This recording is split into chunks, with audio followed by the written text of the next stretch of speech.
Welcome back.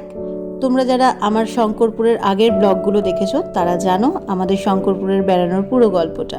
কিন্তু ফেরার দিন রাস্তায় যে গাড়ি খারাপ হয়ে বিপত্তিটা হলো, তারপর গাড়িটাকে গ্যারেজে রেখে আমরা রওনা দিলাম কপালকুণ্ডলা মন্দিরের উদ্দেশ্যে।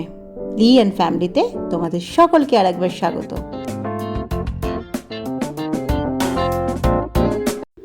কাঁথিতে একটা গ্যারেজে গাড়িটা রেখে ওখান থেকে আমরা একটা অটো ভাড়া করলাম এবং সেটা করে এই গ্রামে আসতে প্রায় 40 মিনিট মতন সময় লেগে গেল।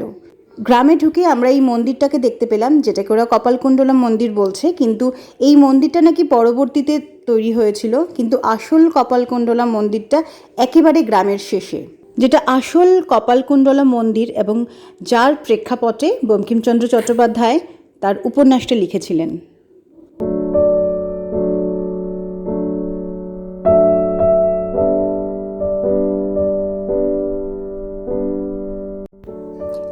এই হচ্ছে সেই পুরনো মন্দির, যেটা একেবারে গ্রামের শেষে। চলো ভেতরে যাওয়া যাক, আর ভেতরটাও তোমাদেরকে দেখিয়ে দিই। আমার তো কীরকম একটা শিহরণ লাগছে। কপালকুণ্ডলার বিভিন্ন ধারাবাহিক বা বিভিন্ন চলচ্চিত্র অনেক কিছুই হয়েছে, কিন্তু তোমরা কারা কারা এই উপন্যাসটা পড়েছো সেটা আমাকে কমেন্ট সেকশনে অবশ্যই লিখে জানিও। যারা বাংলা সাহিত্য সত্যি ভালোবাসো তাদের জন্য নিশ্চয়ই আজকের আমার এই ব্লগটা একটু স্পেশাল হতে চলেছে।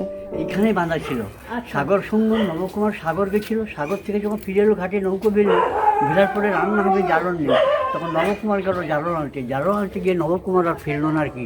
নৌকোর লোক ভাবলো একে বাগে এসে গেল, কিন্তু ফিরে এসেছিলো। ফিরে এসে দেখে যে নৌকো নেই, ছেড়ে চলে গেছে। তখন সে আবার জঙ্গলের মধ্যে ফিরে গেল। ফিরে যাওয়ার পরেই সে কাপালিকের হাতে ধরা পড়ে যায়।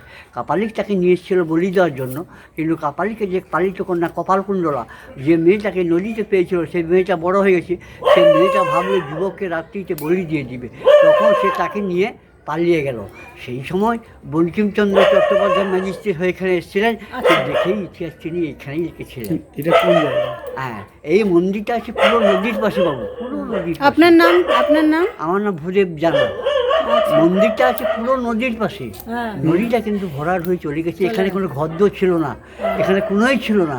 কিন্তু ঠাকুর ঢুকাতে সরকার পারেনি। আগের বছর তার ছাদ ঢালাই হবে, ঠাকুর ঢুকবে, কিন্তু করোনা এসে গেল। তারা বন্ধ একবারে অফ করে দিল, বন্ধ করলো না। তবে আমি আপনাদের একটা জিনিস দেখাবো মা, একটা জিনিস কি দেখাবো, যে নবকুমার কোথায় আটকানো ছিল আর কোন পথ দিয়ে গেছে সেটা আমি দেখে দেবো। আচ্ছা, হ্যাঁ, এইখানে বাঁধা ছিল, এই পথটা দিয়ে তাকে নিয়ে পালিয়ে গেছে।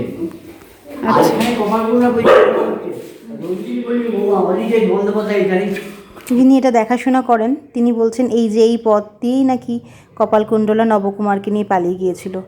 আমার সত্যি ভাবতেই কীরকম লাগছে, এরকম একটা জায়গায় আমি দাঁড়িয়ে আছি।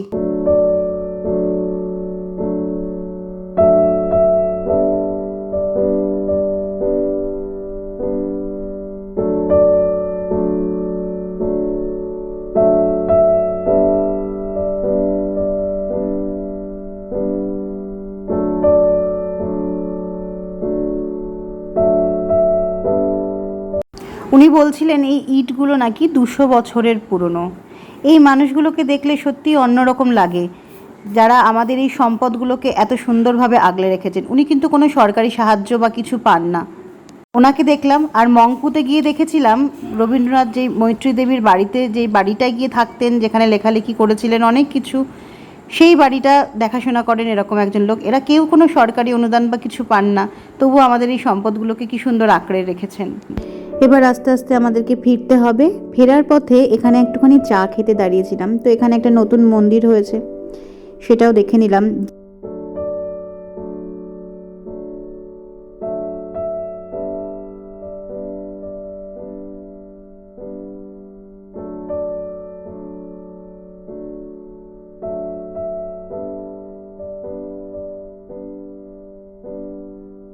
যতটুকু সময় আমাদের গাড়ি ঠিকঠাক করতে লেগেছে উনি আমাদেরকে ঘুরিয়েছেন। এই কপালকুণ্ডলার মন্দির থেকে শুরু করে আরও অনেক কিছু দেখিয়েছেন, সেগুলো তোমাদের সাথে অন্য কোনো দিন শেয়ার করব। জার্নি স্টার্ট হওয়ার পরে আর আমার ভিডিও করার মতন এনার্জি ছিল না। একেবারে কোলাঘাটে এলাম, এখান থেকে আমাদের ডিনারটা নিয়ে নিলাম, আর একটু চা খেলাম, একটুখানি আইসক্রিম নিয়ে লিকে খাওয়ালাম, কারণ ও অনেকক্ষণ না খেয়ে আছে, ওর ডিনার টাইমও পেরিয়ে গেছে। আজ সত্যিই খুব টায়ার্ড। আবার নেক্সট ব্লগে তোমাদের সাথে দেখা হবে। আজকের মতন টাটা।